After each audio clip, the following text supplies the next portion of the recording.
Saya berangkat dari pengalaman saja sebagai YouTuber ya. Kalau untuk konteksnya kan ini bertanya tentang pertanian, maksudnya YouTuber yang bertani. Tapi saya bercerita tentang pengalaman saya dulu sebagai YouTuber yang sekarang subscribernya sudah hampir 50.000. Wow. Sedikit lah. Yang lain kan jutaan. Jadi pertama saya itu dulu bikin konten itu dari keluh kesah saya sebagai lulusan sarjana yang belum punya potensi, belum punya pekerjaan ibaratnya ya, meskipun di Elvira. Nah di situ bingung mencari pekerjaan dan coba-coba daftar, terus banyak banget seleksi di pekerjaan itu kan melalui psikotes, TKD dan sebagainya, itu kok di YouTube belum ada gitu ya. Saya coba bikin di YouTube dan video pertama saya itu naik karena apa? Karena memang banyak peminatnya, karena banyak maksudnya banyak yang nyari tapi di YouTube belum familiar. Berarti kan yang ditekankan di YouTube itu berarti algoritma YouTube. Algoritma YouTube itu yang kalau sekarang semua lagi viral, Sugiknur masuk penjara, saya bikin konten Sugiknur, itu pasti banyak yang nonton. Kalau saya YouTuber yang general itu maksudnya ya. Jadi gimana caranya supaya viewernya banyak, yaitu dari algoritma YouTube-nya itu. Sekarang lagi viral corona, ya bikin yang nyentrik tentang corona, tapi yang nyentrik yang membuat orang itu penasaran. Nanti mungkin dari segi thumbnail clickbait itu di dalamnya sama yang di sampulnya yang nyentrik, yang membuat orang itu penasaran gitu. Begitu kalau saya mah bikin videonya yang durasinya nggak terlalu banyak. Berarti nanti kalau judulnya kawin kambing gue ya. Ya itu aneh. Orang bisa buka ini siapa gitu, bisa itu. Tapi itu harus selaraskan dengan algoritma YouTube. Sang perkasa gitu ya. Tapi sebagus-bagusnya judul, sebagus-bagusnya thumbnail, kalau tidak sesuai dengan algoritma YouTube itu di pencarian tidak muncul, dari rekomendasikan. Kalau saya biar munculnya itu. Nah iya, itu yang sulit di situ sekarang, karena makanya saya belum bisa ke personal. Maksudnya saya ingin memunculkan saya supaya saya terkenal kayak selebgram, nggak bisa. Karena apa? Karena saya masih ngikutin algoritma YouTube, ngikutin yang trending. Tapi mungkin yang pertanyaan ini bisa ditempelin ke yang lagi viral, nanti ditempelin ke situ dulu. Nanti lama-lama kan viewernya banyak, baru ciri khas dari YouTube itu atau brand dari YouTube itu bisa dikembangkan. Karena youtuber yang lain juga awalnya begitu. Jadi awalnya memang nempel dulu. Saya dulu nempelnya ke Ujang Bustami juga yang lagi viral, itu tempelin, saya ngomentar videonya, ya lama-lama naik sampai 50.000 gitu. Kalau untuk durasi lebih baik 10 menit lah, 10 menit itu standar. Karena untuk iklan ini mungkin pakai ini udah tahu, iklan itu kalau untuk 10 menit nanti bisa di tengah dikasih iklan, tapi kalau di bawah 10 menit itu hanya di depan sama di belakang iklannya. Kalau nanti memang pengen komersil, kalau saya sih udah ada komersil. Nggak sombong ya. Ya itu paling pengalaman saya jadi mengawali YouTube. Kalau saya sekarang spesifik ya. Jadi saya buat YouTube itu kembali karena saya bukan tipe orang-orang yang berbicara angka atau nilai dari rupiah itu ya. Kalau saya tujuannya kan berbagi ilmu. Jadi kalau dari kajian saya yang pertama itu konten. Ya, konten ini yang pertama kali, kalau mau spesifik, yang pertama konten yang bermanfaat, karena Anda akan mendapatkan follower yang loyal, bukan follower yang ngikutin tren. Jadi orang-orang yang mengikuti Anda adalah orang-orang yang pengen benar-benar mengerti. Nah, konten ini harus variabel. Variabel artinya jangan terus-menerus monoton gitu ya. Anda yang membuat susah, dan saya lagi terhenti sekarang kan karena aktivitas dan pencarian konten berikutnya lagi, karena bagi saya ilmu yang sudah saya share untuk pada bagian yang saya geluti sudah posisi ending terakhir ya, tamat ya. Jadi konten itu yang membuat kadang-kadang kita kesusahan. Jadi sebenarnya para YouTuber itu kalau yang kreatif dan spesifik dan ingin mendapatkan subscriber yang loyal dan penonton yang loyal ya, karena ada dua penonton itu, yang subscribe dan tidak subscribe, dan kebanyakan yang nonton adalah yang tidak subscribe. Nah, tetapi bagaimana sih caranya mendapatkan loyal yang unsubscribe ya, yang tidak subscribe itu loyal. Nah, loyal ini maka Anda harus spesifik. Kontennya ini harus berbobot, berisi, baik dari antara judul dan thumbnail. Thumbnail itu gambar yang di depan ya, itu harus mewakili. Yang kebanyakan nih yang general, yang cuma nyari traffic ya istilahnya, bagi saya cuma nyari traffic atau nyari yang penting saya dapat uang entah berapapun itu biasanya dia thumbnailnya bagus, nanti dalamnya beda. Ini banyak nih yang begitu. Nah biasanya kalau begini subscribernya mungkin saat itu banyak, tetapi nggak nonton. Yang nonton faktor kebetulan karena bahasa Google-nya itu algoritmanya pas kebenaran ditonton gitu loh. Kalau yang enggak. Kalau yang kayak pengalaman saya subscriber sih nggak banyak gitu loh. Cuma karena saya intinya ilmu. Ya begitu saya mengeluarkan yang nonton banyak, yang unsubscribernya malah daripada yang subscribernya. Karena apa? Karena mereka spesifik benar-benar cari ilmunya. Jadi konten, lalu sebelum kita lari ke konten, syarat jadi YouTuber adalah 4.000 jam tayang ya. Yang peraturan sekarang adalah 4.000 jam tayang. 1.000 subscriber itu yang harus dilalui agar bisa mendapatkan iklan yang pertama. Terus yang kedua yang perlu pikiran tadi konten, yang ketiganya adalah thumbnail tadi, bentuk thumbnail tadi. Kalau konten pasti berisi dengan judul ya. Nah, setelah masuk ke thumbnail itu Anda juga harus pikirkan juga, kalau bicara yang spesifik, Anda juga harus berpikirkan tentang prosesnya apa yang Anda akan mainkan. Jadi kalau mau benar-benar berbagi ilmu, berikanlah dia secara spesifik prosesnya yang Anda mainkan. Misalnya contoh ya, kalau pertanian, cara stek cara modern misalnya gitu ya, nyetek cara modern. Kalau cara lama kan pakai kelapa ya, rambut kelapa ditempelin. Kalau cara modern kan enggak. Misalnya ini loh caranya dikupas, lalu masukin ke air. Gajah bukan apa? Yang buat sampo, apa itu namanya itu? Lidah buaya. Gajah, salah, nggak nyambung banget sih. Lidah buaya. Nah, caranya masukin ke lidah buaya, lalu prosesnya berapa lama dan bagaimana, itu harus Anda jelaskan secara detail. Nah, kalau Anda mau membuat penasaran dari proses tadi, maka tadi dibuat tadi tuh. Kalau menurut saya, kalau yang buat awal-awal biar orang penasaran, main di durasi sampai 5 menit. 5 menit ya maksimal. Jangan kepanjangan dulu, potong dan bikin sambungan. Bersambung. Iya. Part 1, part 2. Begitu. Itu kalau Anda mau nyari yang spesifik ya. Jadi nanti dapatnya kayak cerita anak-anak. Kalau bersambung terus-terusan dia akan ngikutin terus nih. Kalau yang masih spesifik begitu. Jadi yang pertanyaan ngikutin terus itu. Yeah. Nanti akan panjang itu nanti, yang unsubscriber yang lihatnya dengan viewernya akan banyak sekali dibanding dengan subscribernya ya. Itu langkah 5. Setelah 5 menit mungkin maksimal, nanti naik lagi ke 10 menit. Nah, kalau udah proses ini berjalan terus, nanti sampai ini loh hasilnya, sampai resultnya tunjukin, jangan manipulasi video. Karena ada juga yang spesifik akhirnya memanipulasi, punya hasil yang udah jadi nggak tahu busuk atau tidak, tetap dikaryakan gitu loh. Tapi yang busuk gagal ya. Nah, yang bagus itu yang gagalnya juga diterangkan. Itu kalau mau yang spesifik itu biasanya nanti unggulan itu. Kalau udah unggulan biasanya nanti diundang.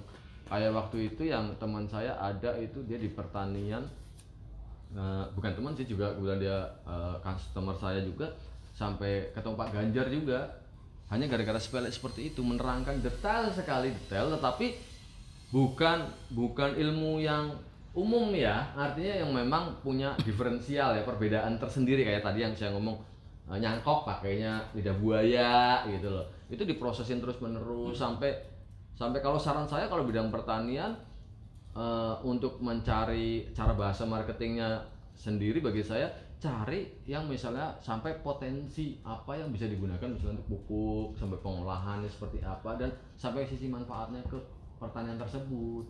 Dan jenengan harus juga nerangkan hasilnya seperti apa. Itu nanti biasanya Anda akan mendapatkan subscriber yang menyukai di bidang pertanian. Jadi syaratnya cuma seperti itu aja. Tapi yang akan buat lelah menjadi yang spesifik adalah cari konten tadi. Kalau jenengan bisa bertahap terus buat ya, kalau yang spesifik 2 hari sekali.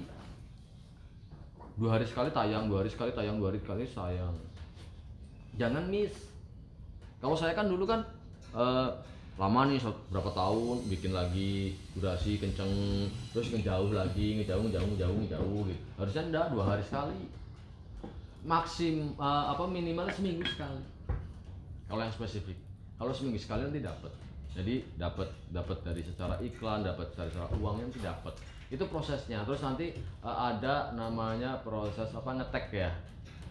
Iya, jadi terus belum di description kalau yang spesifik jenengan harus jelaskan juga isi dari video tersebut. Jadi misalnya gini, tahap 1 proses penanaman. Di video di menit sekian proses peletakan bibit misalkan begitu kan. Pembibitan, nanti pemupukan, pembibitan baru apa. Jenengan terangkan di description, tapi jangan detail, hanya istilahnya kalau cara buku ini daftar halaman. Jadi orang begitu ngeliat kan biasanya ada yang lihat langsung, ya kan saya kategorikan 2 juga kalau yang spesifik. Ada yang melihat langsung, ada yang melihat description. Kalau untuk komen jangan dilihat, ya, namanya dunia seperti itu enggak. Dilihat biasanya descriptionnya, ya. Karena ada juga orang yang berpikir begini, karena biasanya kalau yang spesifik ini kan orang yang benar-benar tertarik cari ilmunya, dia pasti akan lihat descriptionnya duluan. Descriptionnya dibaca sebelum kuotanya dia berjalan masalahnya. Gitu loh. Itu salah satu trik kalau yang bicara spesifik. Nanti kemudian kalau bahasa untuk marketingnya ya seperti kata tadi Mas Wahid, itu kita ngeliat tokoh juga, tokoh pertanian siapa, kita komentar, wah bagus loh gitu ya, kita ngomong wah ini bagus loh ilmu nih gitu ya. Tapi di situ juga tulis ini link kita juga gitu. Jadi kayak istilahnya ngendorse secara tidak langsung di bawahnya. Dompleng gitu di antara komentar yang banyak, tapi nggak usah baca komentar 1, 2, 3, nggak usah. Nanti kan saat komentar yang terakhir biasanya begitu kita ngisi, begitu bawahnya akan komen, dia akan ngeklik. Nah, sasarannya di komentar ini kalau yang kita istilahnya dompleng itu tidak melihat yang di atas sebenarnya, yang di bawahnya ini yang ngikutin. Ini nah, algoritma Google sekarang itu berubah-ubah dan semakin susah. Jadi tidak bisa kita ngomong misalnya, wah peraturan dulu bikinnya kalimatnya seperti ini harus ada hashtagnya dan sebagainya. Sekarang udah tidak bisa. Dan semakin ketat peraturannya. Makanya kalau pengen punya YouTube yang langgeng dan ditonton, saya udah berapa bulan nih, tapi viewernya naik, terus dolarnya juga rada naik, begitu kan?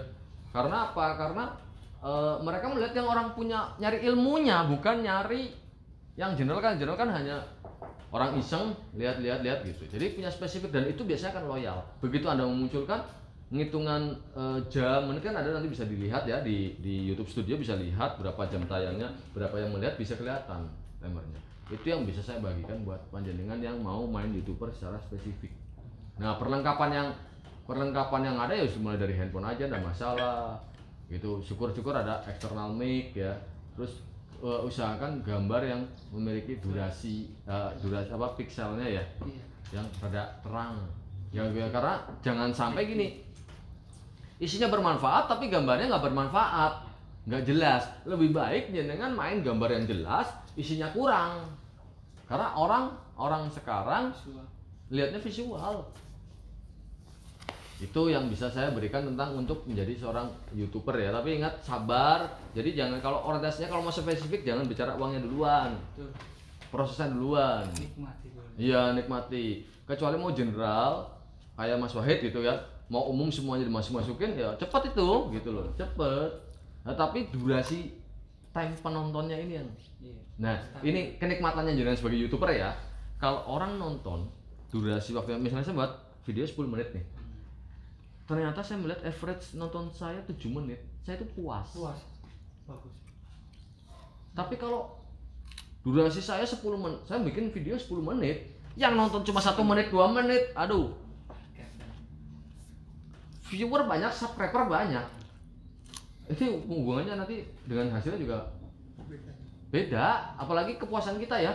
Lah yang nonton menitnya kok sekian-sekian. Ya kita kan nggak apa, berarti ilmu kita nggak dimanfaatkan.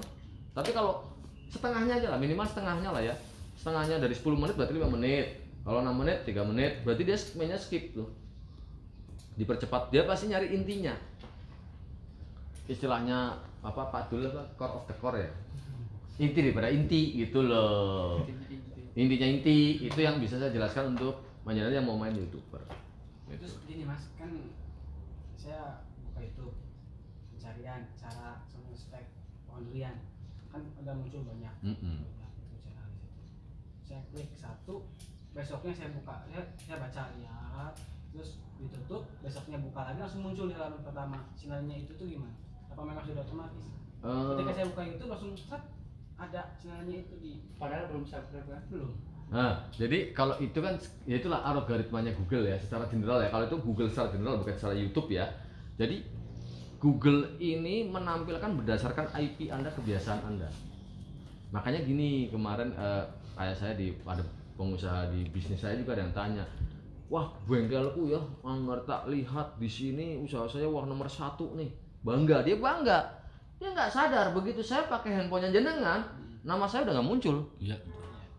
Karena apa? Google melihatnya IP Anda, kebiasaan Anda, habit Anda. Makanya sorry saya ngomong, makanya kalau kayak Mas Faiz nelfon saya pakai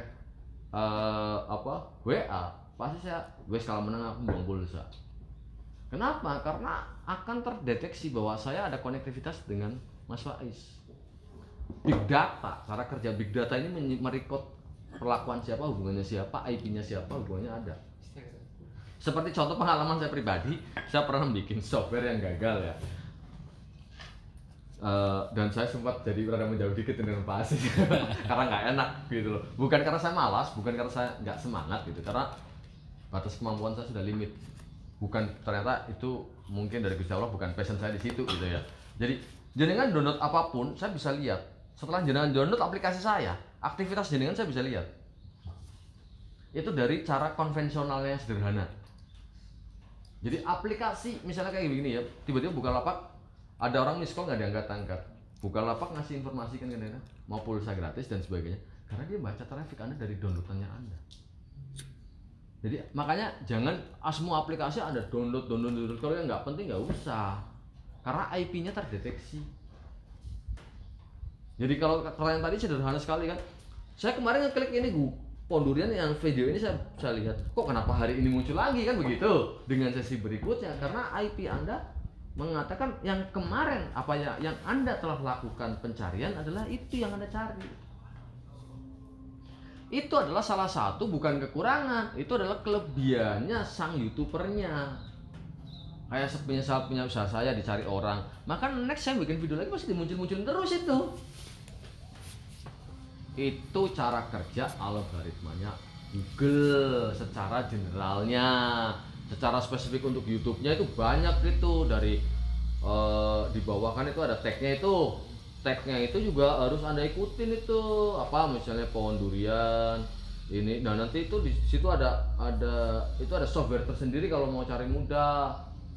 Software ini di urutan berapa terbanyak, itu juga meningkatkan ranking video Anda, viewer Anda di depan dari urutan misalnya katakan misalnya cari kata motivasi gitu kan. Yang pertama YouTuber A, B, C, D. Jadi kan misalnya di H, karena hashtag Anda nempel pakai nama semua ini ya narik ke atas lah. Nah, jadi PR-nya adalah konten dan tag-nya jenengan kemana larinya. Ini sisi technical salah satu pancingan ya, salah satu pancingannya ke situ. Itu yang bikin kadang-kadang kita pusing. Kalau yang spesifik di situ, kalau yang general ya kayak tadi bener Mas Wahid, lagi tren apa nih, ikutin aja sudah.